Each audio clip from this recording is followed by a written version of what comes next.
मी महाराष्ट्र राज्य जनहित शेतकरी संघटना संस्थापक अध्यक्ष प्रभाकर भैया देशमुख माझ्या या सोलापूर जिल्ह्यातल्या व पंढरपूर तालुक्यातल्या बऱ्याचशा साखर कारखानदारांनी अक्षरशः कारखान्याचा पट्टा करून ऊस गाळपात चालू वर्षी जाऊन शेतकऱ्याला बऱ्याच जणांनी कारखान्याने अजून थकीत बिले दिलेली नाहीत। या बाबतीत पंढरपूर तालुक्यातल्या काही शेतकऱ्यांची तक्रारीनंतर सहकार शिरोमणी आणि विठ्ठल सहकारी साखर कारखान्याबाबतीत आम्ही लेखी स्वरूपात निवेदन देऊन रस्ता रोको आंदोलन छेडण्याचा इशारा दिला होता,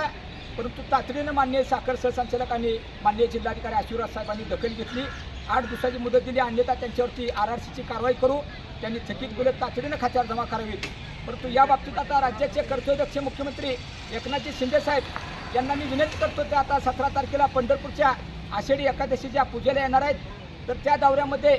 साहेबांच्या कानावर घालू इच्छितो की सोलापूर जिल्ह्यातले आणि महाराष्ट्र राज्यातले बरेच साखर कारखानदार कायदा असा आहे ऊस नियंत्रण आणि FRPचा ऊस गेल्यानंतर 14 दिवसाच्या आत पैसे खात्यावर जमा पाहिजेत, पण हे 4-4, 5-5 महिने कारखानदार ऊसाची बिले देत नाहीत। हा शेतकरी तुमचा लाखो शेतकरी तुमचा मतदार आहे, तुम्ही इकडे लक्ष देत नाही आणि बाकीच्या गोष्टी ज्या योजना चालायच्या